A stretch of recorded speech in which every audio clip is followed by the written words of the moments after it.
Qué importante la ocultación del paciente, porque capaz que tenga un frote pericárdico y nadie se da cuenta, ¿no? Nos enfrascamos en ver el electrocardiograma y el eco, pero nos olvidamos de ocultar al paciente detenidamente. El otro pericarditis postinfarto es el síndrome de Drelle. Ya esto pasa a la semana o al mes, inclusive damos de alta al paciente, pero el paciente viene con dolor. Es el síndrome de Drelle, aparece entre una semana y varios meses después de un infarto, con clínica similar al del síndrome postdaño cardíaco, pero en realidad es una pericarditis, síndrome de Drelle. A copiar conceptualmente estos dos diagnósticos.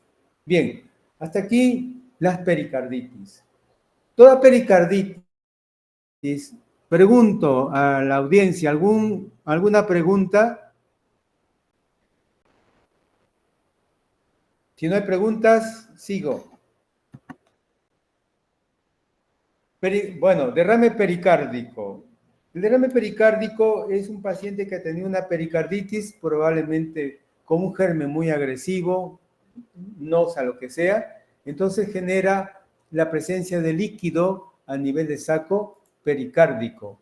Como vemos, aquí tenemos un corazón normal y un corazón que tiene derrame pericárdico. Es una figura muy bonita, pero los derrames pericárdicos a veces no se presentan de esta forma porque a veces son tabicados y no lo podemos ver como quisiéramos.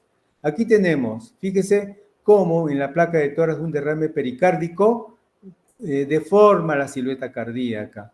Y definitivamente el estudio contundente, ahora sí, para mi diagnóstico es el ecocardiograma. Fundamentalmente para cualificar y cuantificar qué tipo, o sea, qué grado de derrame leve, moderado, severo, si es un líquido libre o tiene elementos, como vamos a ver después.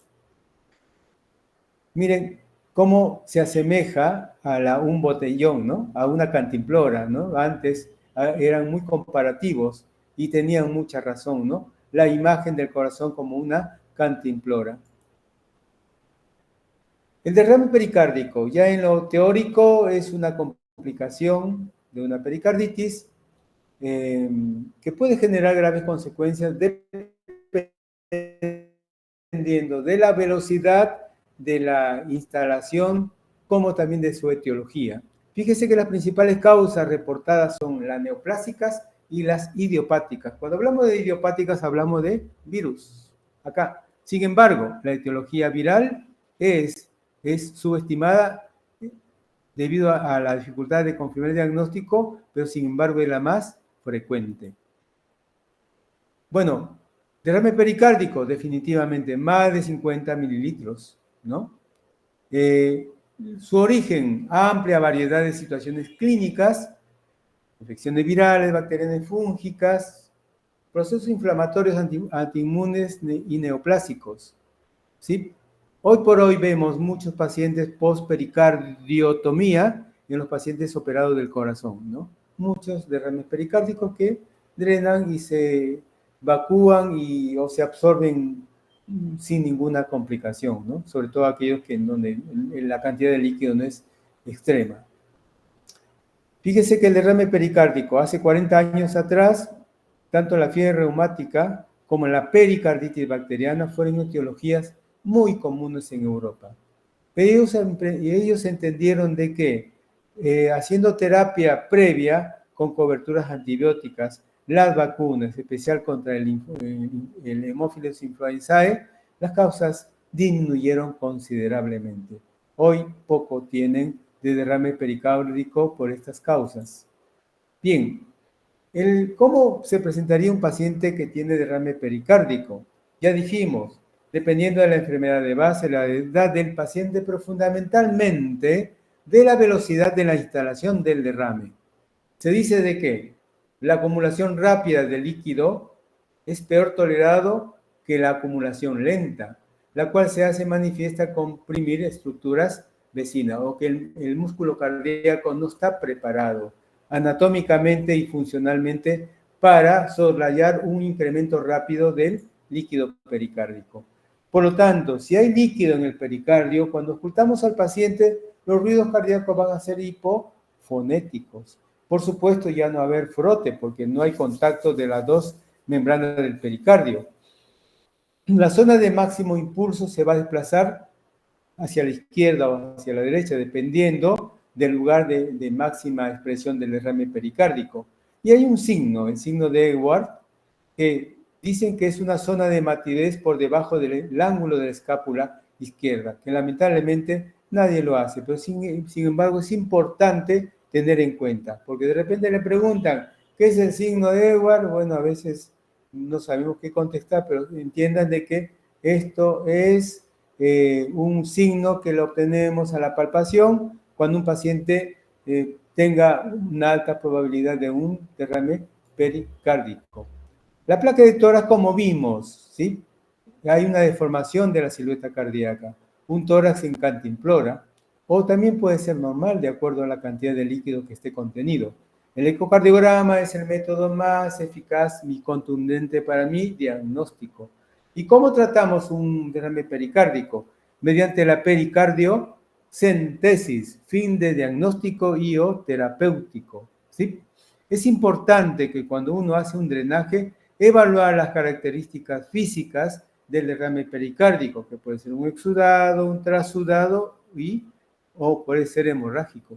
Es importante el color que presenta y es importante enviar para bacteriología, para anatomía y para la parte oncológica también, ¿no? Fíjese, otra placa de tórax con un corazón bien en botella, en cantimplora. El electrocardiograma ayuda, sí, es lógico, ¿no? Que al tener líquido a nivel pericárdico, no va a haber una transmisión, la transmisión vectorial del electrocardiograma va a estar impedida, por lo tanto, a nivel vectorial va a estar disminuido. Entonces, en el electrocardiograma, ¿qué vamos a tener? Aplanamiento de las ondas T. Esto lo vemos fundamentalmente en las precordiales, ¿no? De B1 a B6, fundamentalmente. ¿Qué vemos? Complejos más chicos de lo habitual.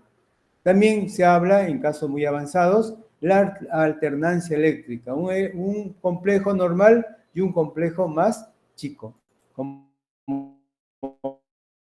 vamos a ver aquí en la diapositiva. Aquí prácticamente todos los complejos, tanto de las derivadas uni y bipolares y las precordiales, son pequeñas. ¿Cuándo hablamos de complejo de bajo voltaje? Cuando el QRS es menor a 10 milivoltios. Menor a 10 milivoltios.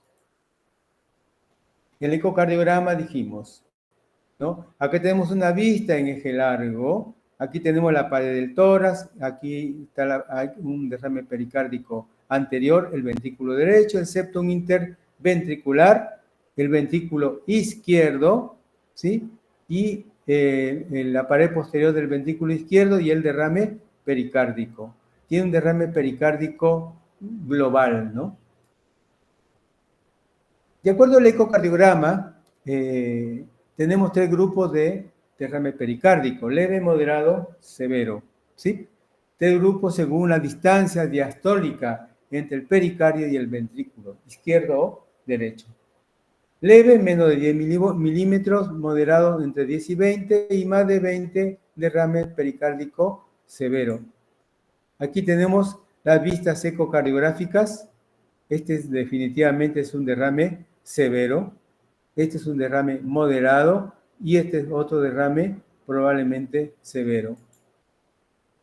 La pericardiocentesis, fin diagnóstico y de tratamiento. En el año 1955, este señor Farlow y Pastor fueron los primeros en describirla, ¿sí? El abordaje es a nivel subsifoideo, con ayuda y guía ecocardiográfica o radioscópica, se hace con una aguja porque de repente el derrame pericárdico se convierte en una emergencia médica, sobre todo cuando ha sido agudo. Entonces el médico y el cardiólogo tiene la obligación de generar el drenaje.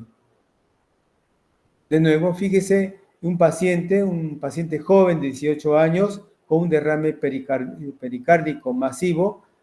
Fíjese su corazón cómo queda después de haber hecho el drenaje del derrame pericárdico. Cuando obtengo un líquido, el líquido dijimos que puede ser un transudado, un exudado o un líquido hemorrágico. Transudado probablemente sea por falla cardíaca congestiva, por un mixedema, por un síndrome neoplásico. El exudado, ojo, tuberculosis y síndromes de infecciones bacterianas. Aquí están los empiemas. Y el hemorrágico por traumatismo, ruptura de un aneurisma tanto del ventrículo izquierdo como de la arteria aorta, o las enfermedades neoplásicas. Hemos visto mucho derrame pericárdico hemorrágico por enfermedad neoplásica. Tratamiento.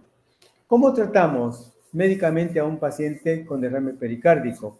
Suponiendo que todavía por X motivo no realizamos la pericardiocentesis. Entonces, ¿qué le indicamos al paciente? Clínicamente, el paciente con derrame pericárdico puede estar con o sin dolor, pero lo importante clínico es de que son pacientes que tienen presión arterial disminuida, pueden estar taquicárdicos, pueden tener disminución de su volumen horario de orina. Entonces, pero cuando uno examina al paciente, va a tener una ingurgitación yugular muy importante y capaz otros elementos que capaz no den diagnóstico de una falla cardíaca derecha, pero en realidad es por el derrame pericárdico. Es importante saber de que el derrame pericárdico afecta la precarga. Por lo tanto, ¿cómo mejoramos la precarga? Administrando volumen. Hay que dilatar al paciente. Es importante. Nunca diuréticos, porque está con la vena yugular ingurgitada, no orina, entonces hagámosle diuréticos. Ahí, con una inyección de furosemida, podemos hasta perder al paciente, ¿no? Entonces, no utilizar diuréticos cuando un paciente tiene derrame pericárdico, porque puede empeorar la condición del paciente al reducir la precarga. El gasto cardíaco, por supuesto, es mantenido por un reflejo, la taquicardia y aumento de la contractilidad. Es otro detalle también. El paciente está taquicárdico, entonces beta bloqueantes. Es un error. Recuerden que la taquicardia es un elemento compensador para mantener un gasto cardíaco. Inclusive, hay veces que el paciente lo hidratamos, pero no logramos aumentar la presión arterial, que está en 8, que está en 9, apenas llega a 10. Entonces, aquí es útil la hidratación con la ayuda de agentes inotrópicos. ¿Qué agentes inotrópicos conocemos? La dopamina, dobutamina. Por supuesto, eso se hace en una sala de shock-trauma o de unidades críticas de medicina. Esto es importante en cuanto al tratamiento. ¿Qué hacer y no hacer con el paciente? Muy bien. Pasemos al taponamiento cardíaco. Definitivamente esto es un continuum de enfermedades mal tratadas.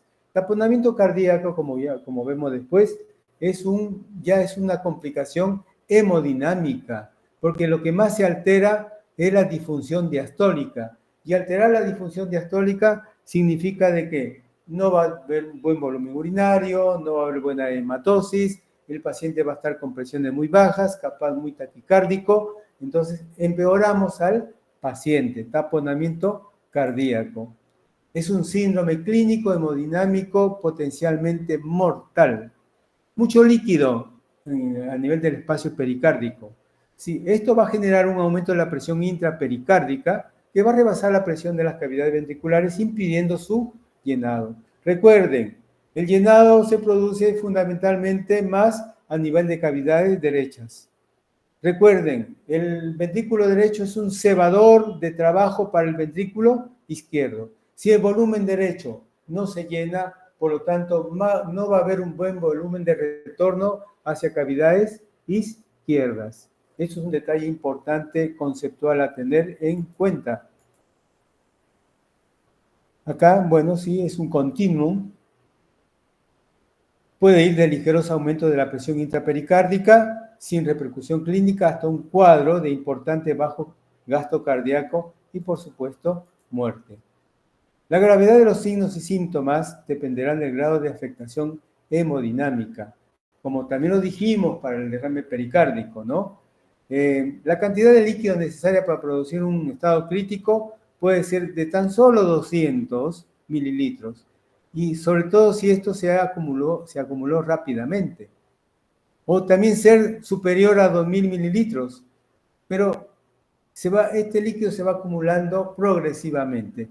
Entonces, cuando la acumulación es lenta, se ponen en marcha mecanismos de adaptación hemodinámica. O sea, los dos extremos.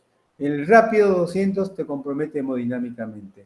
El 2000 lento te puede esperar. El mecanismo de adaptación puede permitir que esperemos para programar una pericardiocentesis.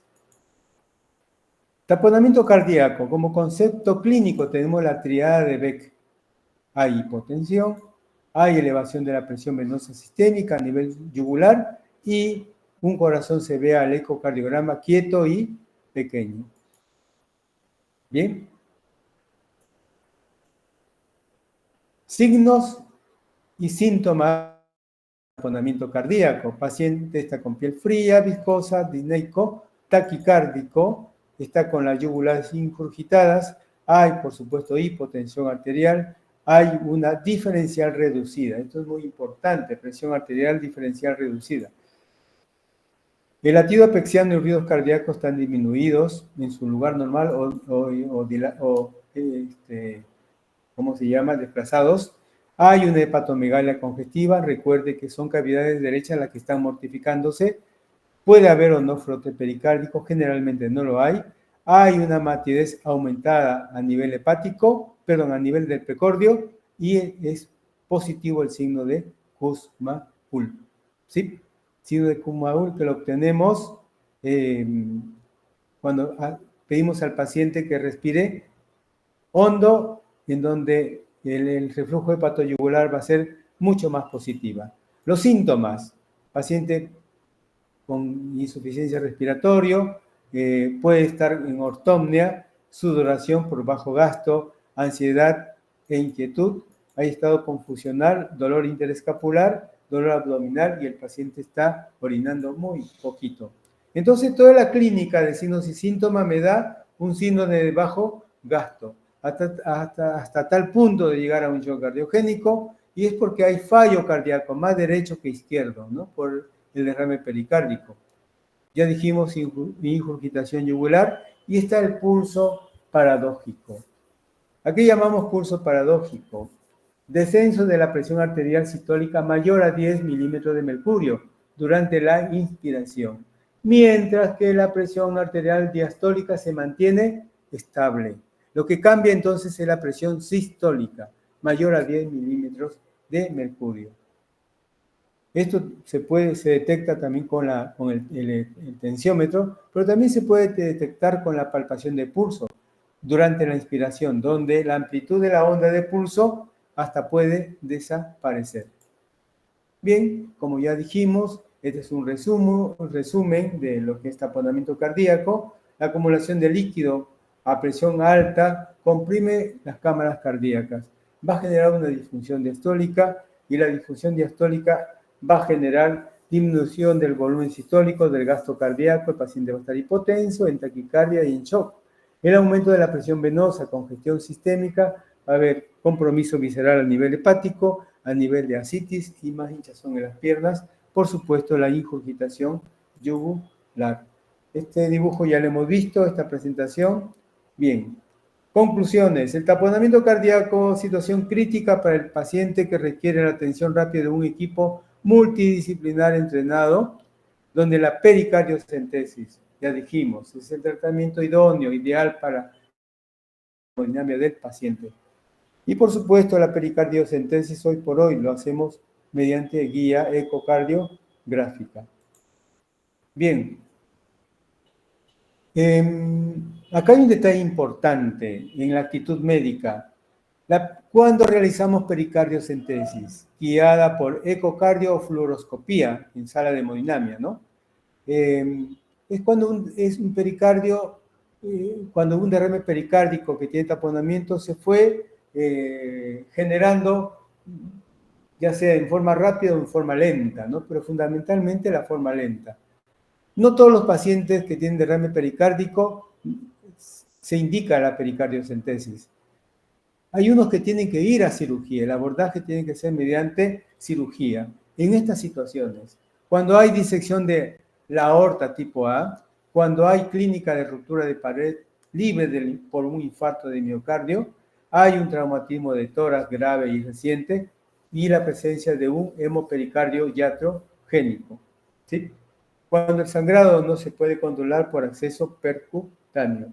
Entonces, el taponamiento cardíaco y la pericardiocentesis, no en todos los pacientes que tienen derrame pericárdico, porque hay unos que tienen simplemente por abordaje quirúrgico. Bueno, llegamos a la pericarditis constrictiva. La pericarditis constrictiva puede ser el telón de fondo malo de una pericarditis mal controlada. Por suerte, enfermedad infrecuente, pero lamentablemente es muy incapacitante. Se requiere de sospecha clínica y saber que existe esa enfermedad. Las técnicas por imágenes, la resonancia, sí, es el pilar diagnóstico, pero antes tuve un ecocardiograma. El único tratamiento efectivo y definitivo es la pericardiectomía, o sea, no es pericardiotomía, es pericardiectomía, es sacar pericardio, ¿no? Que está acorazando, que está impidiendo que el corazón genere una buena distensibilidad. Definitivamente también, igual que el taponamiento cardíaco, hay dificultad en el llenado diastólico ventricular. El corazón se encuentra comprimido, ¿no? Causada por supuesto, un pericardio normalmente engrosado y rígido. Bien, el pericardio, ¿no? La pericarditis constrictiva, resultado de la fibrosis y formación de tejido de granulación en el pericardio, que va a obstaculizar el llenado de los ventrículos. La dificultad del llenado ventricular no es durante toda la diástole, se va a interrumpir bruscamente cuando se alcanza el límite de elasticidad del pericardio. El cuadro clínico es importante. Síntomas de bajo gasto cardíaco. Síntomas y presentación de falla cardíaca derecha. Por supuesto, va a haber distensión yugular, congestión hepática y edema periférico. Y sobre todo, va a haber disminución del gasto cardíaco, que se evidencia por intolerancia al ejercicio.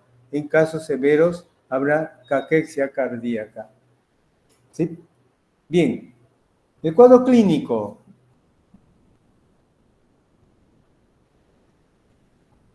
Ya estamos. La etiología, esto es importante, 50% inespecífico. El resto, pericarditis tuberculosa, neoplasia y la purulenta. Fíjese qué importante, el grosor del epicardio, del pericardio es de 1 a 2 centímetros cuando hay una pericarditis o un derrame que ya está taponándose, sabiendo que el grosor normal es de 1 a 2 milímetros. ¿Qué cambio, no? ¿Qué cambio para la pericarditis constrictiva? Fíjese en la anatomía patológica de una pieza, biopsia de un tejido normal que un patológico. Acá hay mucha fibrosis. Fíjese en los restos de anatomía patológica cómo el corazón está impregnado, separado, y fíjese el grosor del pericardio, ¿no? Es tremendo, es muy grueso, muy duro. Sí que parece una suela de zapato. El cuadro clínico, disnea de esfuerzo, ortopnia, palpitaciones y signos de falla cardíaca derecha, que va a estar consistente en hepatomegalia, en edemas, ascitis y ingurgitación yugular importante. Definitivamente, la pericarditis, cuando uno oculta el paciente, los ruidos cardíacos van a estar hipofonéticos, pero tiene una característica, una particularidad, que al ocultar encontramos el SNOP pericárdico. ¿Sí? El SNOP pericárdico. Va a haber pulso paradójico, el signo de Kussmaul es muy importante, ¿sí? El corazón puede estar en tamaño normal o puede haber una cardiomegalia leve.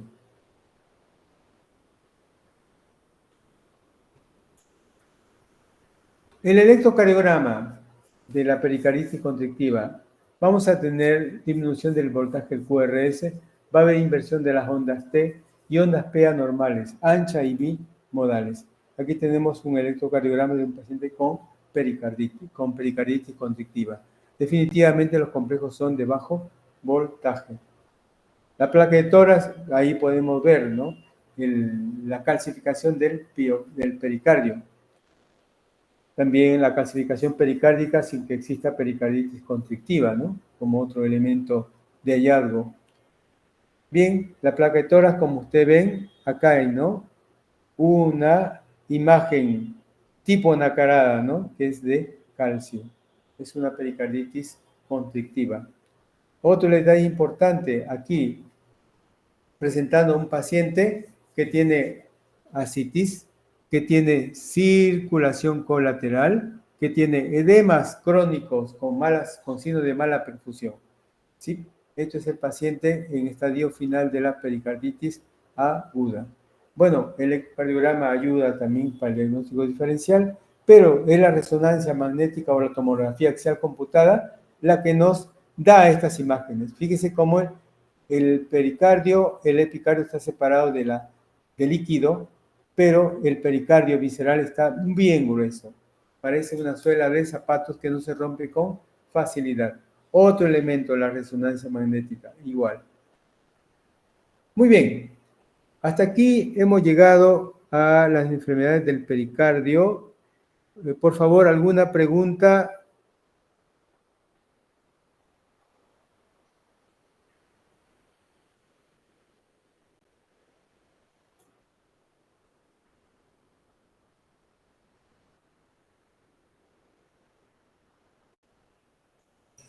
No, doctor. Ya. Entonces,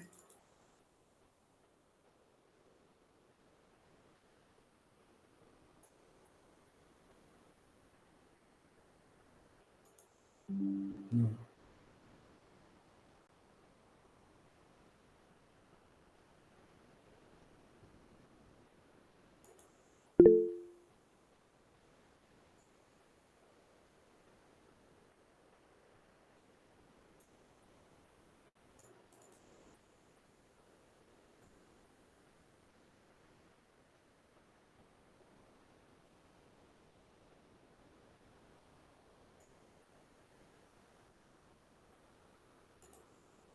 ¿Me ve la diapo?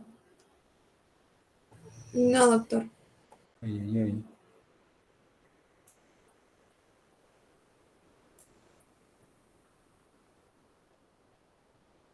El tiempo del link se puede, ¿no?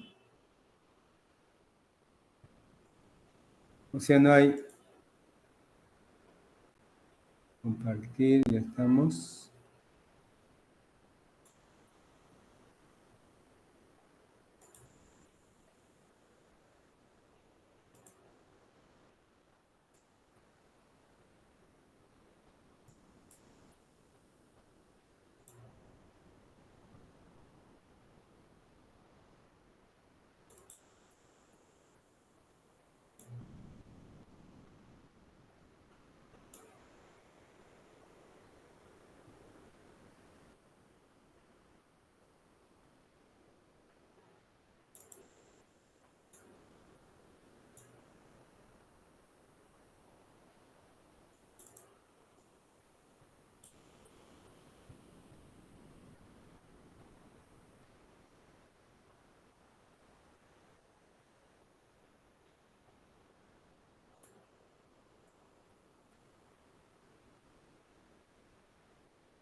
Ahora, Sí, doctor, ya se ve. bien, perfecto. Muy bien, continuamos. La segunda clase voy a compartir con ustedes las enfermedades del miocardio, las enfermedades coronarias. Vamos a hablar de la cardiopatía isquémica aguda. Bien, vamos a hablar específicamente del infarto de miocardio. Como elemento introductorio, hablemos de aspectos epidemiológicos. Saber de que la cardiopatía isquémica es la principal causa de muerte en el mundo occidental. Se dice que el 50% de las muertes por infarto agudo de miocardio se producen en las primeras horas del evento y que podría ser ocurridas por presencia de arritmias cardíacas, la fibrilación ventricular. Se dice que la principal causa de muerte en países industrializados o en vía de desarrollo hasta el año 2030. Es importante saber de que la enfermedad cardíaca coronaria tiene factores de riesgo y todos sabemos cómo la hipertensión arterial, como el tabaco, la dislipidemia, diabetes, obesidad y el sedentarismo son acopiadores para el desarrollo de la enfermedad. Hay otros factores de riesgo cuya participación es compleja, como es el estrés, en la edad, el género masculino más que en el femenino, y los antecedentes de la misma enfermedad en la familia, lo que probablemente traduce la importancia del sustrato genético. Por experiencia médica, yo diría que sí es importante la genética para el desarrollo de enfermedades, para todas. Y nosotros en cardiología vemos muchos pacientes jóvenes con infartos agudos de miocardio que sus familiares cercanos, papás o abuelos, han tenido enfermedades. Entonces, uno nace ya con una predisposición para tener un infarto a corta edad. Mecanismo determinante de la isquemia miocárdica en los síndromes coronarios. Todos sabemos la presencia de trombo sobre una placa aterosclerótica, el espasmo coronario que va a generar, o vasoconstricción, la presencia de una placa aterosclerótica y su progresión manda elementos, mecanismos que pueden determinar un síndrome coronario agudo. Vayamos a la definición del infarto agudo de miocardio. ¿Qué es infarto? Es la muerte celular, o también llamada necrosis de células del miocardio.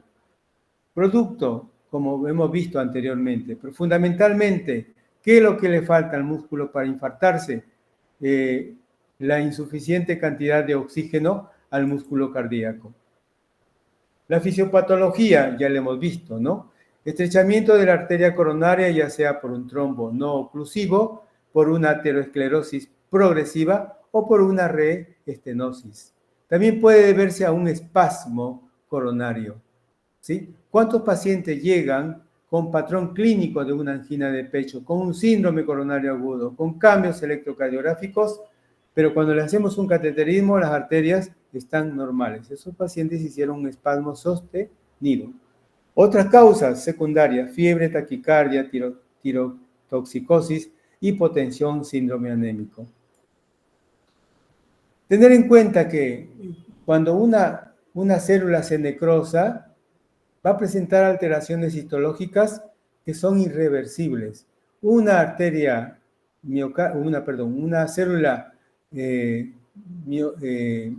miocárdica necrosada va a generar todos estos elementos, no va a generar potencial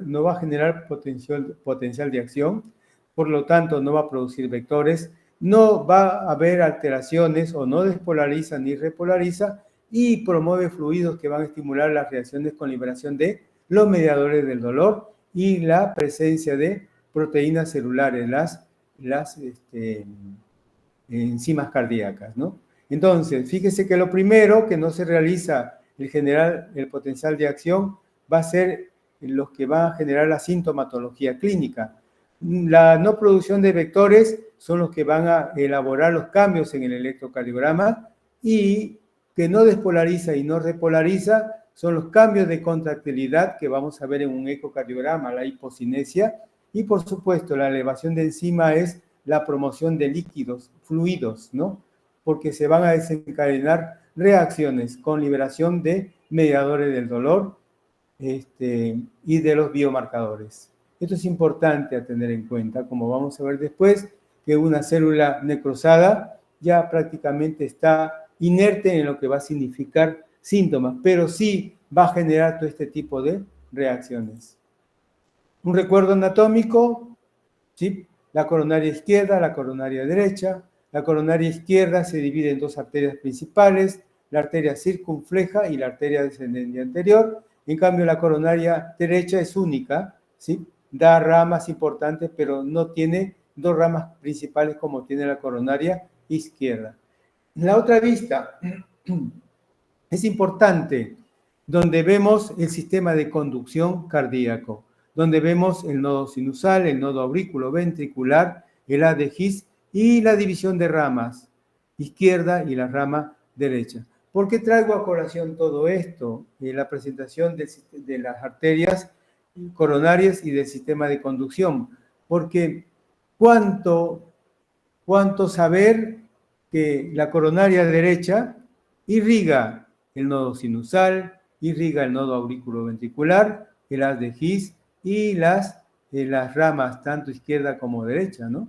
Entonces, la importancia de saber que cuando hay un infarto con compromiso de coronaria derecha, cuánto puede generar un trastorno de la conducción cardíaca. Y aquí llámese en trastornos en el ritmo cardíaco, trastornos en la frecuencia cardíaca o en los bloqueos. Más no así cuando el compromiso es por coronaria izquierda, en donde generalmente vemos arritmias cardíacas y son las arritmias ventriculares. Como dijimos inicialmente, arritmias por fibrilación o por taquicardia ventricular, que el paciente puede fallecer, hacer un paro cardíaco. Por eso es importante el recuerdo anatómico arterial y el recuerdo anatómico del sistema de conducción, en donde debemos saber por quién está irrigado el nodo sinusal, el nodo auriculoventricular y el haz de His con las ramas izquierda o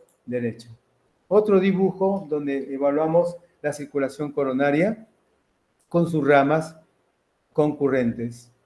Sigo. Conceptos que son muy importantes para entender la fisiopatología. Vemos al músculo cardíaco, que acá está dividido en el subepicardio, miocardio, el subendocardio y endocardio, en donde lo rojo, la circulación coronaria. La circulación coronaria es, como sabemos todos, es epicárdica, y la circulación va del epicardio al endocardio. Como ustedes ven, cómo se afina la arteria del epicardio al endocardio, ¿sí? Entonces, ¿qué significa? Que el epicardio y el miocardio va a estar bien perfundida, no así el endocardio, que no tiene irrigación propia, sino que se nutre por imbibición por las venas de Tebesio del endocardio. Entonces, qué importante aquí la función de la diástole ventricular, del volumen diastólico al final de la diástole. Qué importante tener en cuenta la disfunción diastólica que en todos los estudios ecocardiográficos se transcribe, ¿no? Se informa.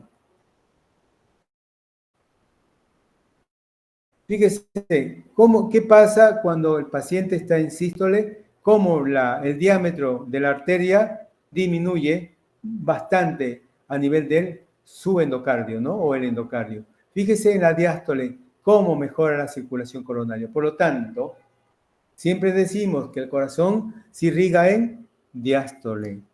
Y para mejorar la diástole, ¿qué tenemos que hacer en los pacientes? En todos los pacientes, pero fundamentalmente los coronarios, es disminuir la frecuencia cardíaca. Y aquí viene la utilización y la indicación de los beta bloqueantes, de los bloqueantes cálcicos, y tratar que la presión diastólica no esté alta, sino controlada. Conceptos que nos van a ayudar para el buen tratamiento de los pacientes con enfermedad coronaria. Aquí tenemos un estudio de cineangiocoronariografía en donde vemos la coronaria derecha con sus ramas, la coronaria izquierda con sus ramas, ¿sí? Bien, todo esto es un elemento introductorio del síndrome coronario agudo, el infarto agudo de miocardio. El síndrome coronario agudo encasilla a tres grandes síndromes, a la angina inestable y al síndrome coronario agudo propiamente dicho, que está dividido en el infarto agudo de miocardio ST elevado y sin ST elevado. Un paciente que sufre dolor o molestias torácicas puede estar experimentando cualquiera de estos tres procesos y puede asimismo progresar de uno a otro dependiendo de la causa subyacente. Por eso es importante el diagnóstico. Estoy frente a una angina estable que se volvió inestable. ¿Esa angina inestable me puede llevar a un infarto? Sí. Es importante tener en cuenta sobre todo aquellos pacientes que llegan por emergencia. Es el patrón electrocardiográfico quien me va a determinar tratar un síndrome coronario agudo ST elevado y el ST no elevado. El ST elevado, como vamos a ver después, son los que van a llevar a la necrosis del paciente. En cambio, el ST no elevado, quizás lo lleven, pero no con la prematuridad que lo llevaría un segmento ST elevado. Bien, qué importante la formación de placa a nivel del endocardio, que son estadios, ¿no? Estadio 1 se daña el endotelio, el estadio 2 ya se van formando estrías por la inflamación que produce un endotelio dañado, el estadio 3 ya se va formando una placa fibrosa dentro del endocardio y el estadio 4 en donde prácticamente la aterosclerosis bien cubierta va generando un metabolismo que va generando un crecimiento endovascular. Y este endocardio y ateroma puede generar un accidente de placa o puede obstruir la luz de un vaso. Eso es muy importante. De ahí que tengamos lo conceptual, placas estables y placas inestables o vulnerables. Cualquier placa aterosclerótica puede romperse obstruyendo por completo la arteria coronaria. Placa estable tiene un núcleo lipídico separado de la luz arterial por una capa fibrosa gruesa, o sea, por eso se llama estable. Pocas veces se rompe. En cambio, la inestable son placas, pueden inflamarse y pueden romperse porque tienen el núcleo lipídico que los separa una capa fibrosa muy débil. Son las placas inestables. Y las vulnerables son lesiones coronarias con cubierta fibrosa fina y se ubican en zona de ramificación. El cizallamiento del cambio de la circulación coronaria genera este tipo de lesiones y placas de tipo que son las placas vulnerables. Para llegar a un infarto tenemos una antesala, lo que significa la isquemia, lesión y llegar al infarto agudo de miocardio. La isquemia. Directamente aquí hay una disminución del aporte del oxígeno al miocardio. El aporte es insuficiente para satisfacer las demandas del metabolismo celular. Los cambios isquémicos.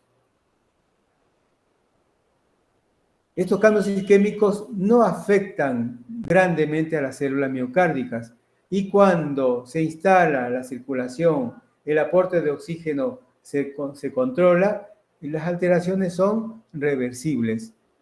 Entonces, la isquemia es una alteración de la célula miocárdica, pero que se recupera cuando se reanuda toda la normalidad.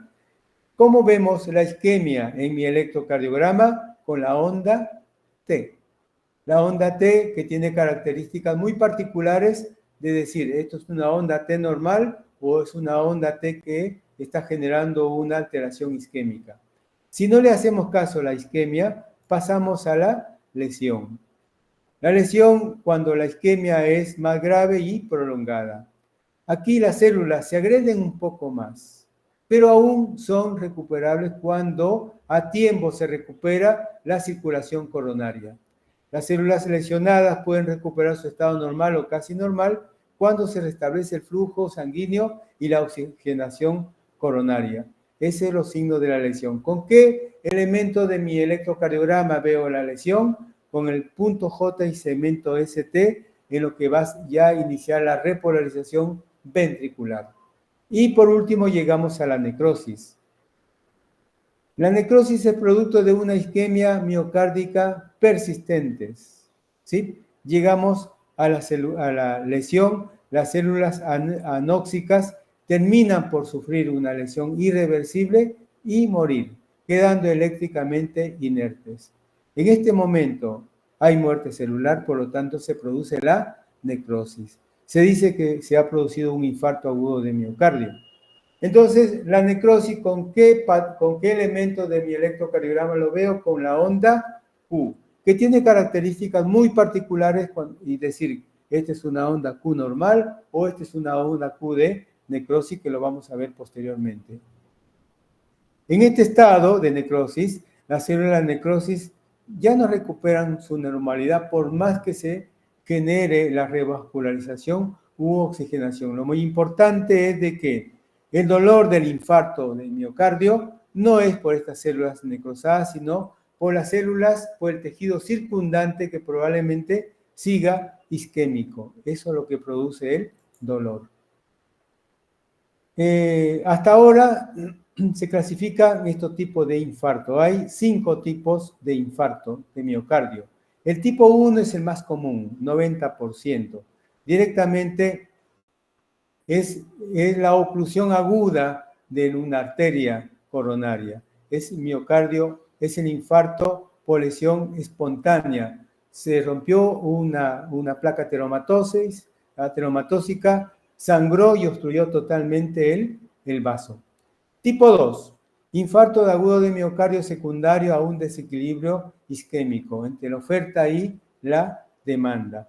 Tipo 3, infarto agudo, por supuesto, todos estos pacientes tienen lesión de enfermedad endovascular, tienen formación de ateromas. El tipo 3, infarto agudo de miocardio, que conduce a muerte cuando aún no se dispone de los resultados de los biomarcadores. Son los pacientes que llegan con clínica de síndrome coronario agudo, que tienen un patrón electrocardiográfico sugerente, pero que lamentablemente no nos dio tiempo para tener un análisis con los biomarcadores. El paciente se muere sin ese resultado, entonces los catalogamos como infarto tipo 3. En el tipo 4 hay 2 ítems, tipo A y tipo B. El 4A es el infarto agudo de miocardio que está relacionado con los estudios hemodinámicos, con los intervencionismos coronarios cuando hacemos una angioplastía, ya sea intra o post. El tipo B es el infarto de miocardio relacionado con trombosis, o sea que el paciente se hizo la limpieza de la arteria, se colocó un stent, todo salió bien, se le dio de alta y después se obstruye, ¿sí? Entonces es el infarto tipo 4, versión tipo B, ¿no? Ese es el tipo 4, relacionado con los intervencionismos coronarios, las angioplastías con stent coronarios. Y el tipo 5 está relacionado con las cirugías cardíacas, ¿no? Se opera un paciente de bypass coronario y hace un infarto agudo de miocardio. O sea, en los pacientes que tienen cirugía de revascularización. Entonces, estos son los 5 tipos de infarto agudo de miocardio. Bien, ¿cuáles son los criterios del infarto agudo de miocardio? Clásicamente, el infarto agudo de miocardio se define por la presencia de 2 de los siguientes criterios. Dolor torácico, es una angina de pecho, y los cambios electrocardiográficos. ¿Sí? Por supuesto, la elevación de los biomarcadores, elevación enzimática. Los síntomas. El dolor torácico todos conocemos, la característica que tiene el dolor del infarto agudo de miocardio, al cual se le asocia disnea, sudoración, náuseas y vómito, dependiendo dónde está ubicado el infarto, si es a coronaria izquierda o es a coronaria derecha. Es importante que el dolor torácico tenga un tiempo mayor a 30 minutos, puede ser en la región retroesternal, puede irradiarse al cuello, a la mandíbula, al hombro izquierdo, puede irradiarse al tórax derecho, puede irradiarse a la espalda, al miembro superior izquierdo también. Puede ser un dolor centrípeto o un dolor centrífugo. Esta mañana escuchábamos a un paciente que tiene dolor de espalda que se le viene al tórax. O sea, normalmente el dolor del infarto agudo de miocardio aparece en el precordio que se irradia hacia afuera, ¿no? Puede ser a los brazos, hacia la espalda, hacia la mandíbula, pero hay pacientes que tienen una particularidad. De repente está con dolor en mandíbulas y es un dolor que se le asciende por los brazos y viene al precordio. Entonces ya eso no es un dolor centrífugo, sino es un dolor centrípeto. Eso es muy importante a tener en cuenta cuando hagamos la discriminación diagnóstica. El dolor anginoso está producido por el miocardio isquémico y no por la porción del corazón ya infartada, que ya lo dijimos. El infarto, el miocardio infartado está muerto y por este motivo no produce dolor. La onomatopeya, la característica, el signo de Levin, el paciente cómo se agarra el precordio, no lo señala, no lo apunta, el paciente se agarra a su corazón porque le duele, ¿no? Igualmente, al ladito tenemos un señor que está saliendo, que cómo se toma el precordio, hace mucho frío, está saliendo de un restaurante y probablemente haya hecho una comida copiosa de un paciente, por supuesto, que probablemente ya tenga enfermedad coronaria, un dibujito de Netter, en donde antes se hacía este dibujo, ¿no? Y no habían otros, pero muy elocuente en lo que significa la presentación del dolor. Para mi diagnóstico, exhaustivo interrogatorio, para ver características del dolor, ¿sí? Y precisar el momento del inicio del mismo, si fue subintrante o continuo, ¿no? El examen físico debe estar dirigido en búsqueda de los signos de falla cardíaca, la falla de bomba, anterógrada o retrógrada, signo de mala perfusión, hipotensión arterial, signo de mala perfusión periférica y deterioro del sensorio. Directamente con el examen físico y con estos signos y síntomas, yo estaré en capacidad para decir, este es un infarto agudo de miocardio con patrocinio de la coronaria izquierda. Este es un infarto agudo de miocardio con patrocinio de la coronaria derecha. ¿Sí? Esto es importante para un diagnóstico rápido. Bien, la auscultación, buscando ruidos agregados, rales crepitantes, presencia tercer, cuarto ruido con o sin galope, la presencia de un soplo. Esto es importante.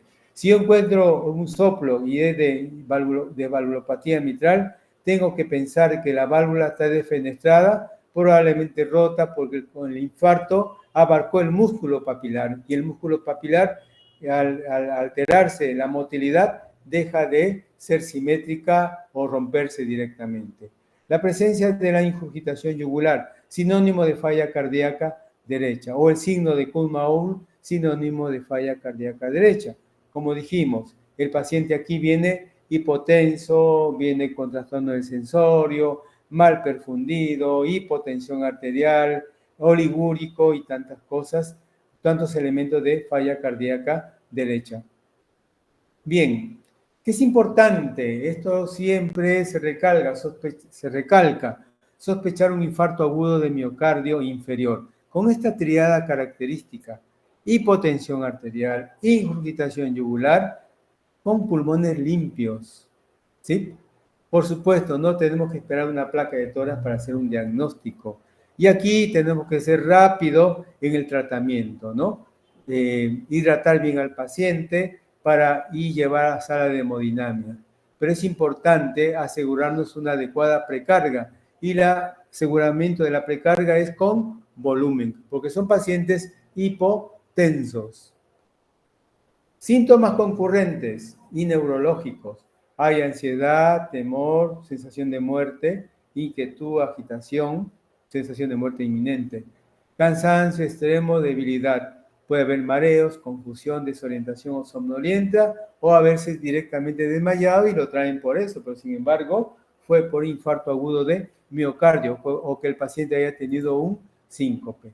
Aquí vale el detalle, ¿no? Los diagnósticos diferenciales. Estaré frente a una pericarditis, a una miocarditis, estoy frente a un taponamiento cardíaco, estoy frente a un infarto pulmonar, a una neumonía o una pleuritis por el dolor o a un neumotórax. Es importante. Acá hay otros elementos como el síndrome Takotsubo, la hipertensión pulmonar, el tromboembolismo pulmonar agudo. Son elementos diagnósticos diferenciales que hay que saber qué significa cada de estos elementos. Ya hemos visto miocarditis, pericarditis, taponamiento cardíaco. Ya hemos visto, bueno, nada más. Pero nos falta ver la miocardiopatía, el síndrome Takotsubo, la hipertensión pulmonar, el tromboembolismo pulmonar, para tener en cuenta los diagnósticos diferenciales. ¿Qué estudios complementarios para el síndrome coronario agudo? Ya dijimos el electrocardiograma y laboratorio. Y si tengo en buena hora un ecocardiograma. El electro vital es la exploración básica inicial. Se debe realizar a los 5 o 10 minutos de llegada al paciente a emergencias. ¿Sí? Va a determinar el estado evolutivo del síndrome coronario agudo. Dice que es más rentable hacer un electrocardiograma cuando el paciente siente dolor. ¿Sí? Y se recomienda realizar un electrocardiograma con 16 derivadas. Normalmente un electrocardiograma tiene 12 derivadas, 6 precordiales y tiene 3 unipolares y 3 bipolares. ¿Sí? Con un artilugio y cambio de los electrodos podemos obtener las 4 derivadas extendidas para indagar la cara posterior del ventrículo izquierdo y el ventrículo derecho, con la derivada B7, B8 y con la derivada B3R y B4R. Que más que explicar es ver con un electrocardiograma o electrocardiógrafo y ver al paciente. El laboratorio, el infarto del agudo de miocardio, los biomarcadores. Todos conocemos y hemos entendido de que los biomarcadores son las troponinas, las troponinas T o I y la creatinfosfoquinasa. La primera biomarcador en liberarse es la mioglobina, que lamentablemente no se puede usar porque rápidamente desaparece de circulación, porque entre que aparece el dolor en la casa, domicilio, hasta que llega al hospital y sea atendido en nuestro hospital, pasan mucho tiempo. Así que directamente nos atendemos al biomarcador de las troponinas, que son elementos diagnósticos. Pero vuelvo a repetir, los biomarcadores serán positivos cuando hay muerte celular. Si no hay muerte celular, los biomarcadores no tienen que aumentarse. Es un concepto de rigor para el diagnóstico. Bien, el electrocardiograma me va a ayudar mucho para tener idea de qué es lo que está pasando anatómicamente con la circulación coronaria y si estoy frente a un síndrome coronario ST elevado o ST no elevado. La primera electrocardiograma de frente, su mano izquierda, es un ST no elevado. Fíjese cómo la luz del vaso no está obstruida totalmente. En cambio, en el ST elevado, la lesión endovascular es total. Estos son los que me llevan a la muerte del músculo cardíaco. Y dependiendo de mi patrón electrocardiográfico, voy a generar un tratamiento y otro tratamiento. Es importante el diagnóstico electrocardiográfico. Bien, todos los pacientes que llegan con síndrome coronario agudo, voy a tener un manejo inicial y un manejo continuador, ¿no? Que lo vamos a hacer ya cuando hagamos estudios hemodinámicos. El manejo inicial en el agudo, le damos oxígeno, vasodilatadores con los nitratos, analgésicos con los opioides, los beta bloqueantes. Acá no tenemos vía endovenosa, tenemos vía oral, puede ser atenolol o bisoprolol, pero como ustedes ven que no en todos se les puede dar oxígeno, no en todos se puede utilizar los nitratos, tiene indicaciones muy contundentes. Los opioides que son analgésicos muy buenos, pero tenemos que justificar el uso. Por ejemplo, en opioides tenemos la morfina tenemos la meperidina o petirina, en donde de acuerdo al infarto voy a utilizar uno u otro medicamento por sus reacciones colaterales que tienen estos analgésicos tipo opioides. El metoprolol, que no lo tenemos, por suerte se le puede indicar a un paciente diabético, paciente que tienen asma bronquial, pero la condición que un beta bloqueante no se puede utilizar en aquellos pacientes que tienen hipotensión arterial o que están en plan de una insuficiencia circulatoria que están chocándose. ¿Sí? Es importante. Oxígeno, nitratos, opioides, el metoprolol, las estatinas. La atorvastatina a alta dosis no se le da por bajar el colesterol, sino como un antiinflamatorio endovascular, o sea, es el efecto pleiotrópico que va a generar una estabilización de placa y mejorar la tolerancia a la isquemia, ¿sí? Y por último tenemos los anticoagulantes, que vamos a ver después, ¿sí? Y los antiagregantes. Bien, todo esto buscando mejorar la circulación coronaria, pero tenemos otros elementos que nos van a ayudar grandemente para la reperfusión. Una vez que ya inicié mi manejo agudo, la prioridad es reperfundir a nuestro paciente. Y tengo que pensar cómo voy a desobstruir ese vaso que es culpable, que está obstruido, ¿no? Para que no continúe el infarto y no se necrose el miocardio. Es importante, como dijimos anteriormente, tener en cuenta mi patrón electrocardiográfico y encasillarme. Estoy frente a un síndrome coronario agudo, ST elevado o ST no elevado. Pero también va a depender mucho si estoy en un hospital que tiene un servicio de hemodinamia a las 24 horas, ¿sí? Si no lo tengo, pues tengo que manejarlo médicamente hasta que yo pueda trasladarlo a un centro para hacer el cateterismo. Qué importante el cateterismo, como vemos acá, ahí donde está la flechita negra, prácticamente es la arteria descendente anterior que está obstruida. Cuando ya se le hace la angioplastía, el cateterismo y angioplastía, ¿cómo se libera esta arteria? Esto es una angioplastía exitosa. Acá vemos esta diapositiva que es muy importante en lo que va a significar la ayuda hemodinámica. Si nosotros hacemos una trombolisis al paciente, hay una obstrucción y vamos a generar, perdón.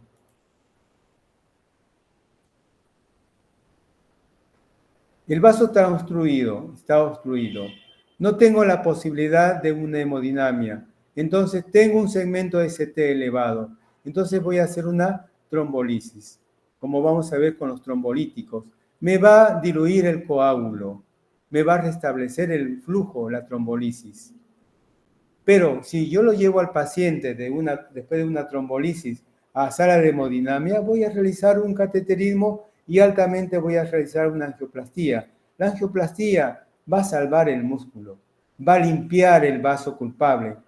Pero si yo realizo una angioplastía y coloco un dispositivo que se llama STEM, voy a mejorar la sobrevida del paciente. O sea, un paciente con síndrome coronario agudo, le voy a hacer el estudio hemodinámico, si tengo la posibilidad de una sala de hemodinamia, y si no, simplemente haré una trombolisis con los trombolíticos, pero ideal que tenga una sala de hemodinamia para llegar a una angioplastía y fundamentalmente que esa angioplastía sea con stent.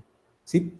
Bien, el infarto agudo de miocardio no controlado a tiempo y también los controlados tienen complicaciones, dependiendo del lugar donde está ubicado, si es en ventrículo derecho, ventrículo izquierdo, si es a coronaria derecha o coronaria izquierda.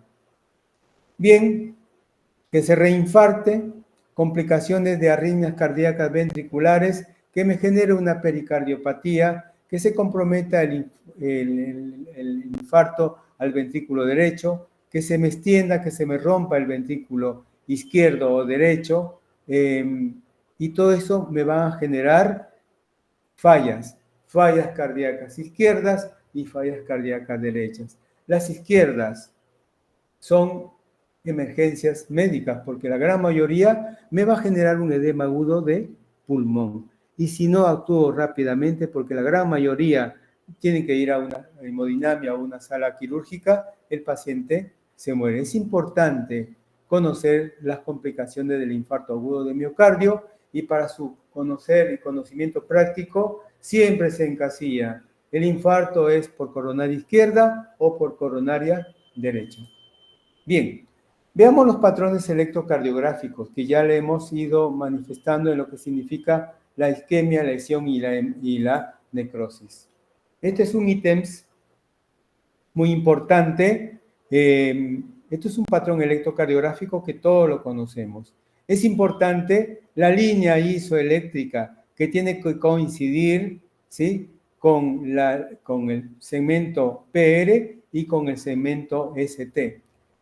Toda onda positiva hacia arriba, toda onda hacia arriba es positiva y toda onda hacia abajo es negativa. Dijimos nosotros que la isquemia lo vemos con la onda T, que la lesión lo vemos con el punto J y segmento ST, y que la necrosis lo vemos con la onda Q. Tengan en cuenta que la onda T normal tiene que ser positiva y es 1/3 de la onda R precedente. Si esa onda T supera el 50, o 60 o 100%, mi primer diagnóstico de este patrón electrocardiográfico tiene que ser de isquemia miocárdica. También puede ser negativa. Tener en cuenta que el punto J y segmento ST, que tiene que coincidir con la línea isoeléctrica, si está por arriba del segmento ST, es signo de lesión, ¿sí? Y es la lesión que me va a llevar a la necrosis, porque como dijimos conceptualmente, si no hago caso a la necrosis, no hago caso a la isquemia, el paciente va a ir a una necrosis, que es muerte del miocardio, es el verdadero infarto agudo de miocardio. Entonces, la isquemia, los cambios se observan con la onda T. La onda T puede ser negativa, muy positiva o negativa. Si es positiva, estoy frente a una isquemia endocárdica, subendocárdica. Si es negativa, a una isquemia subepicárdica, como vemos aquí. Isquemias, ¿sí? Fíjese, negativas, pero bien simétrica. Esto es una isquemia subepicárdica. Isquemia subepicárdica, ¿sí? Entonces, estos están, cuando su evolución continúa, van al ST no elevado, que tiene un tratamiento específico. En cambio, cuando es una T alta, como dijimos, ¿no?, superan el 30%, 50%, el 30%, perdón, de la onda R precedente. Esta es una isquemia subendocárdica. Entonces, estos patrones me llevan al ST elevado a un infarto agudo de miocardio, me llevan a la necrosis miocárdica. Bien, esto es simple y práctico a tener en cuenta. La lesión lo vemos con los cambios en el segmento ST, ST-T, y podemos tener lesión subendocárdica o subepicárdica. La subendocárdica con el infra del nivel del segmento ST y la subepicárdica con el supra del nivel del segmento ST. Como dijimos ya que la imagen de lesión traduce daño celular severo, pero aún reversible, aún no hay necrosis. Bien, esta es una lesión subepicárdica, ¿no? Este es el que me va a llevar a la necrosis. Representa lesión aguda y es indicativo de infarto agudo de miocárdico, la lesión subepicárdica. Ojo con ese concepto. ¿Qué patrón de lesión me lleva a la necrosis del músculo cardíaco, al infarto agudo de miocárdico? Es la lesión subepicárdica, ¿sí? Esta es la lesión subendocárdica, ¿sí? Infra del nivel del segmento ST. Esto es lo que me llevan al segmento ST no elevado, que tienen otro tipo de tratamiento. Estos patrones no llevan fibrinolíticos. En cambio, los patrones,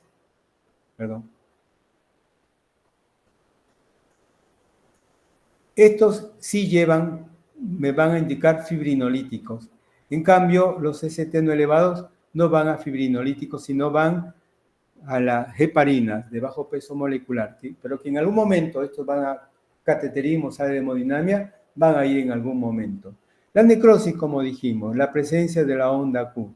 La onda Q, dijimos, es la onda que está previo a la onda R, que tiene características muy particulares, que no debe superar el tercio de profundidad de la onda R, que no debe superar los 0.04 milisegundos, o sea, es muy cortita, ¿no?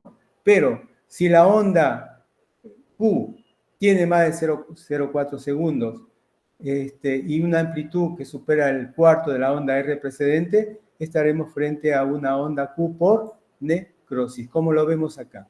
Esta es una necrosis en B1 B2 de la cara apicoceptal. Fíjese cómo la onda Q es muy profunda. Y lo más importante que no hay acá onda R. ¿Sí? Muy bien.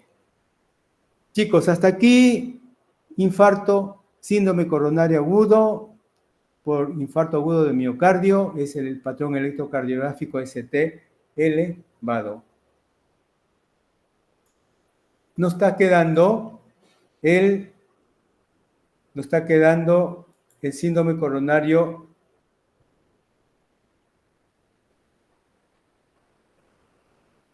la enfermedad coronaria crónica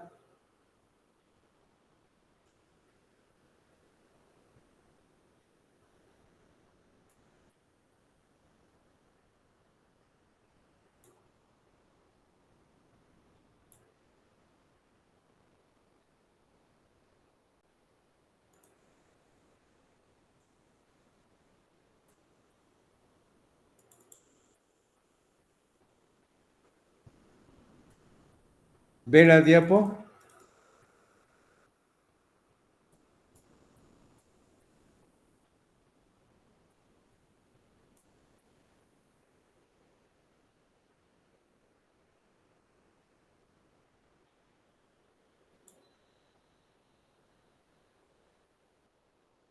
Perfecto, perfecto, listo. Empezamos. Cardiopatía isquémica crónica. Introducción conceptual. Enfermedad cardíaca crónica producida consecuentemente por alteraciones fisiopatológicas secundarias a un desequilibrio entre la oferta y la demanda. ¿Sí? Causada por aterosclerosis de las arterias epicárdicas, tanto en su forma crónica, de presentación crónica o aguda. La crónica son placas estables que disminuyen el diámetro de su luz del vaso, y la aguda, hay una fisura y trombosis de una placa inestable, y lo que después me va a llevar a un síndrome coronario agudo. Entender que la palabra aterosclerosis se refiere al concepto clásico de engrosamiento y endurecimiento de las arterias, fenómeno que puede aparecer en cualquier arteria de nuestro organismo, a nivel cerebral, a nivel oftalmológico, a nivel renal, a nivel general, ¿no? Pero estamos hablando acá del corazón. Recordad que la aterosclerosis es una enfermedad inmunoinflamatoria de las arterias mediada por lípidos, ¿sí? Fíjese que la enfermedad no es de gente adulta. Desde cuando tenemos capaz 20 o menos edad, el endotelio ya se va inflamando y posteriormente va haciendo acopio, ¿no?, de lesiones y de la formación de ateromas, una ateroma que se va lesionando y que en algún momento crece mucho, que en algún momento sangra y forma una obstrucción aguda. Pero no solamente la lesión aterosclerótica que se lesiona, aterotrombótica que se lesiona, va a generar una alteración de la circulación coronaria.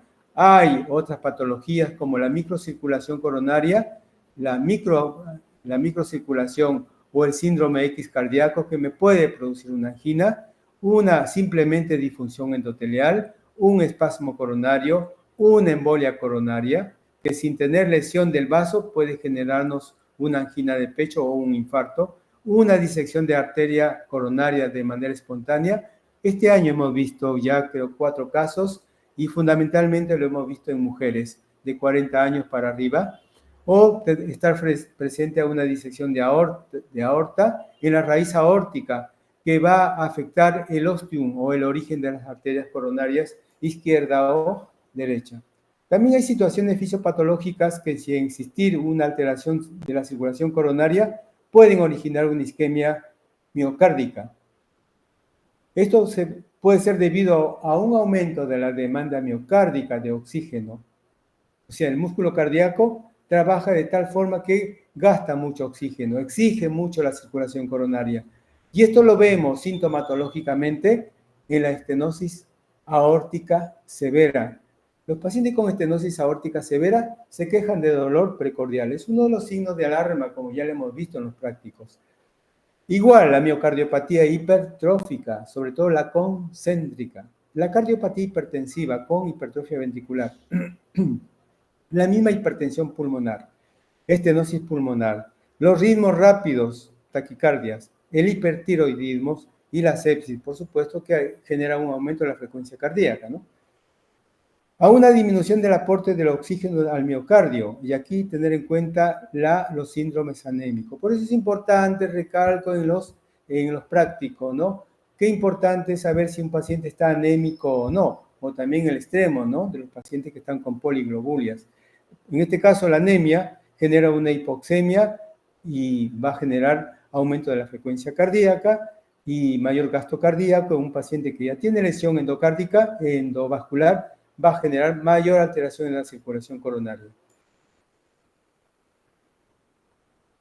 Esto es importante, también es conceptual, que un miocardio que está sometido a una isquemia crónica sufre una serie de alteraciones bioquímicas en el tiempo.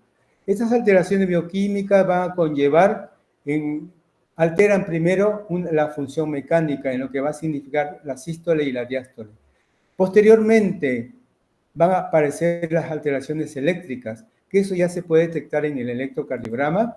Y finalmente, se presenta la clínica, el dolor o el equivalente anginoso. Todo esto de la alteración de la función mecánica, alteraciones eléctricas y alteraciones en cuanto a la presentación clínica, se ha denominado lo que llamamos la cascada isquémica, ¿sí? O sea que la enfermedad coronaria no empieza cuando el paciente tiene dolor o el equivalente anginoso, sino que empieza mucho más antes, meses o años capaz, para llegar a la enfermedad coronaria por un síndrome coronario. Otro concepto que es importante, que les recomiendo siempre, es definir lo que es, saber lo que es un miocardio invernado y qué es un miocardio aturdido.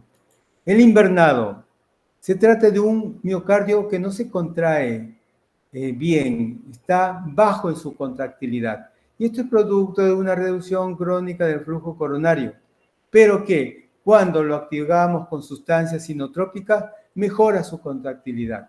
Por eso, miocardio helado, miocardio invernado. Definitivamente es un tejido viable que al revascularizar mejora su función contráctil. Mas no así el miocardio aturdido. Este miocardio sufrió un evento agudo, un infarto agudo de miocardio. Altera la contractilidad, ¿sí? Porque redujo su flujo abruptamente. Y como está ligado a procesos de lesión de radicales libres inherentes al daño de reperfusión, genera este tipo de aturdimiento.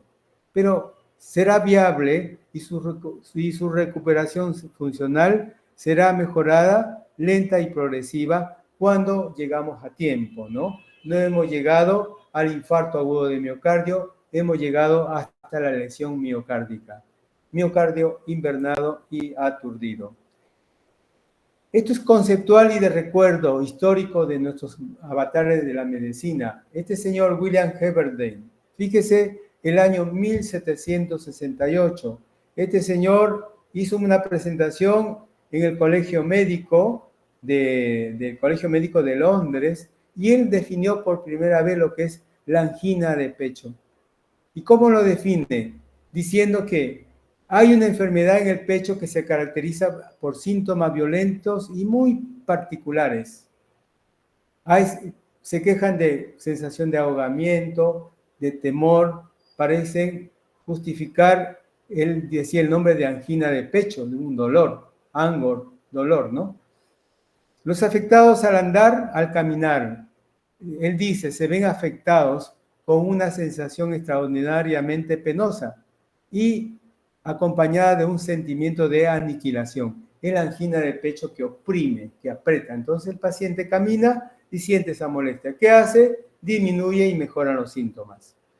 Acá, ¿no? En el momento en que los enfermos quedan en reposo, desaparecen todas las molestias. También señaló este fisiólogo, cardiólogo, que habían episodios más en ataques nocturnos, por supuesto con el progreso de la enfermedad, inclusive daba años, hombres, años y género, hombres más de 50 años, y las características morfológicas, que eran varones de cuello corto, tendencia a la obesidad, ¿sí? Fíjese qué interesante, porque todo esto lo describió en aquel siglo, en donde actualmente nosotros lo vemos con relevancia en estos pacientes que tienen estas características, ¿sí? Entonces, esto es importante, y salgo a colación porque para que vean que lo que vemos ahora, pues ya está escrito muchos cientos de años atrás. Entonces, ¿qué es una angina de pecho? Es un dolor temporal, ¿sí? Originado por la disminución del flujo sanguíneo hacia el músculo cardíaco. Se le llama angina estable, cuando la manifestación inicial, angina estable se denomina a la manifestación inicial que es el inicio de la enfermedad cardíaca isquémica. La causa, ateroesclerosis coronaria. ¿Y de qué arterias coronarias? Epicárdicas, por supuesto, hay otros factores concurrentes. Ya lo hemos visto esto, la enfermedad coronaria, angina estable y la angina inestable. La angina estable se puede convertir en inestable, pero puede debutar como un síndrome coronario agudo, y aquí tenemos con el segmento ST elevado y el segmento ST no elevado. En la angina estable se ve aumento de la demanda del consumo de oxígeno, ¿sí? No puede satisfacer el trabajo cardíaco, porque alcanzando el umbral de isquemia va a originar dolor. Fíjense, varones mayor en un 70%. ¿Cuándo se manifiesta? Con el esfuerzo. ¿Cuándo cede? Con el reposo. Dura poco, 5 minutos. El infarto dijimos 30 minutos. Y el examen físico está dentro de lo normal y el electrocardiograma puede ser normal. Es por eso que un electrocardiograma normal no hace diagnóstico, no puede dejar de pensar de que el paciente no está iniciando una enfermedad coronaria. Y ese es un consejo para ustedes. Clínicamente, para ustedes es una angina de pecho, perfecto. Su electrocardiograma es normal, ustedes tienen que observarlo, dejarlo en observación y vigilarlo unas 4 a 6 horas. Si no hay nada, pues a la casa. Pero nunca envíen a un paciente con clínica de angina de pecho que caminando a casa puede desarrollar el infarto agudo de miocardio, y ese paciente no lo vemos nunca más. De nuevo, la clínica onomatopoyética del síndrome coronario agudo, sensación de asfixia, opresión, pesadez, opresión en el precordio. La Sociedad Canadiense de Cardiología clasifica, ¿sí?, a la angina de pecho en cuatro grupos, 4 clases. Tipo 1, 2, 3 y 4. Por supuesto, la clase 4 es la angina que ya da incapacidad para llevar a cabo cualquier actividad física. Esa es la angina que se produce en reposo. Tipo 3, marcada limitación, ¿sí? Se puede movilizar, pero con mucha limitación. Tipo 2, camina, le duele, pero mejora cuando hace reposo. En tipo 1, prácticamente hace una vida normal. Lo que hace la actividad cotidiana no le produce angina de pecho, pero sí cuando de repente sube a la casa escalera despacio, no tiene dolor. Pero el día que sube rápido, ahí tiene dolor. Esa es la clasificación de la Sociedad Canadiense, tipo 1, 2, 3 y 4. Es importante conocer esta clasificación. Yo estoy frente a un paciente que consulta con dolor torácico. ¿Qué impresiona ser crónico y estable? El médico debe responder a estas dos preguntas básicas. ¿Qué probabilidad tiene este paciente de que se trate de una angina de pecho? ¿Y cuál es la mejor forma de confirmar o descartar el diagnóstico? Entonces, ya dijimos, el diagnóstico es clínico, ¿sí? De forma típica, la angina aparece con el ejercicio, aumenta con el trabajo cardíaco, el estrés emocional, el frío intenso. Este mes de agosto es el mes de los pacientes coronarios, es el mes de los pacientes hipertensos. La verdad es que teníamos nosotros una frase que el paciente coronario que pasó agosto no se va a morir. Es algo tétrico, pero es tan real porque es un mes duro por el frío. Recuerden que el frío genera vasoespasmo. Si ese vasoespasmo asienta en una lesión aterosclerótica muy incrementada, el paciente hace un infarto agudo de miocardio. Aquí está, el frío intenso, una comida copiosa, ¿sí? Bien. Bueno, todos sabemos los criterios de localización, el retroesternal, relación con el ejercicio, desaparece con reposo o la administración de nitroglicerina. Diamond en el año 1979 ya describía estas características y lo clasificó como angina típica o atípica, que hoy por hoy ya no se concibe tanto esta clasificación. Entonces, el objetivo de las pruebas de detección de la isquemia es determinar la probabilidad de que estamos frente a la cardiopatía isquémica, establecer un pronóstico, valorar la capacidad funcional y evaluar los efectos del tratamiento.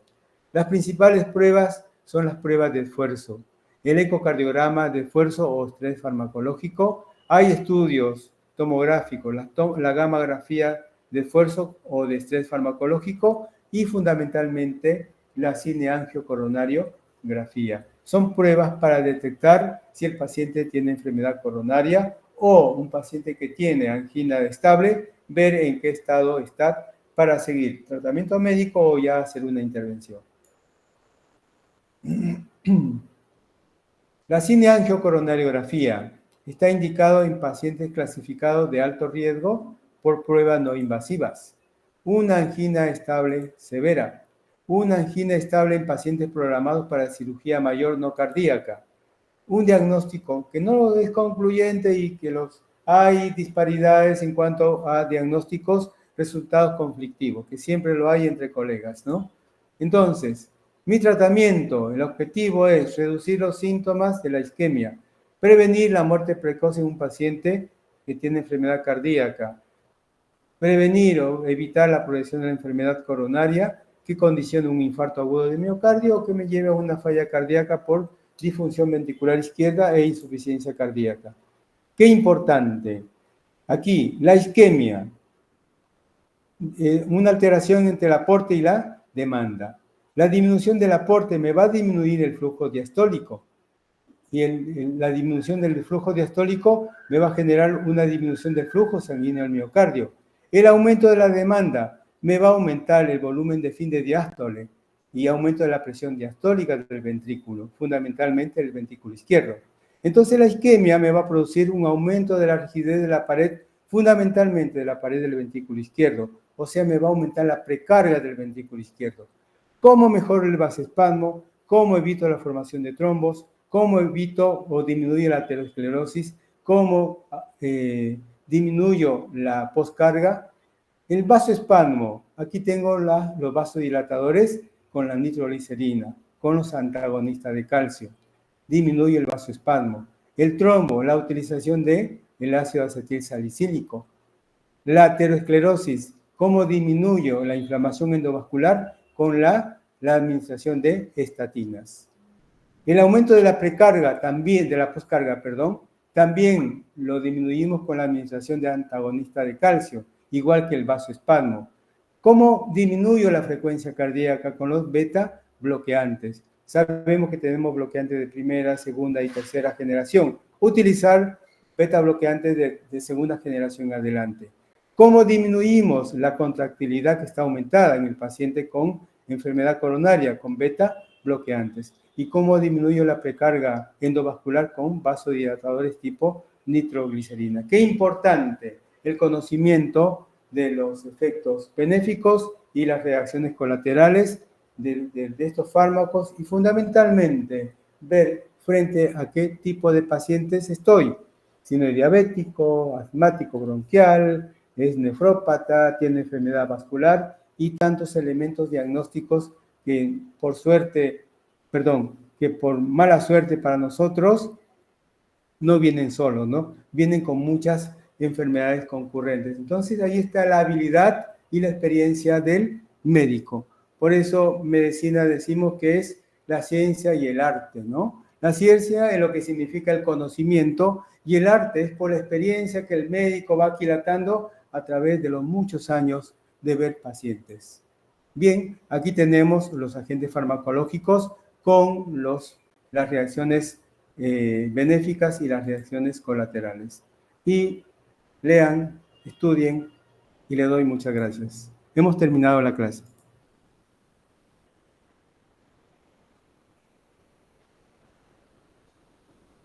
¿Alguna pregunta?